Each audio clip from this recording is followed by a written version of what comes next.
So ఇప్పటి వరకు మనం బర్పింగ్ అంటే ఏంటి? ఎందుకు చేయాలి? ఎలా చేయాలి? అనేది తెలుసుకున్నాం. బట్ చేయకపోతే ఏం ప్రాబ్లమ్స్ రావచ్చు పిల్లలలో అనేది ఇప్పుడు తెలుసుకుందాం. So one of the deadliest complication if మీరు బర్పింగ్ కరెక్ట్‌గా చేయకపోతే దట్ ఈజ్ యాస్పిరేషన్ న్యూమోనియా అండి. సో పిల్లలకి ఎప్పుడైనా మీరు పాలు తాపిచ్చేసి బర్పింగ్ చేయకుండా కింద వెంటనే అలా పడుకోబెట్టేశారు అంటే వాళ్ళు పాలు ఎగేసి అది లంగ్స్‌లోకి వెళ్ళే ఛాన్స్ ఉంటుందనమాట. That is nothing but aspiration pneumonia అనమాట. సో ఈ పిల్లలు అవసరమైతే మనం వెంటిలేటర్ కూడా వెళ్ళాల్సిన స్టేజ్‌కి రావచ్చు. సో మీరు చేసే ఈ చిన్న స్టెప్ బర్పింగ్ అనే ఒక చిన్న స్టెప్ వల్ల మీ బేబీస్‌ని మీరు సేవ్ చేసుకోవచ్చు. సో దీన్ని ఎట్టి పరిస్థితిలో నెగ్లెక్ట్ చేయకండి.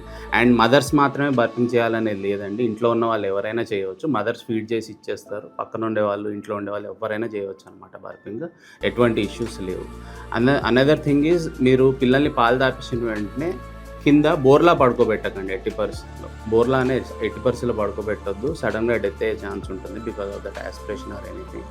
సో బోర్లా అసలు పడుకోబెట్టకండి. వెంటనే భుజం మీద వేసుకోండి. బర్పింగ్ చేయండి. బర్పింగ్ అయిన 20 మినిట్స్ తర్వాతనే లేదా హాఫ్ అన్ అవర్ తర్వాతనే పిల్లల్ని కింద పడుకోబెట్టండి.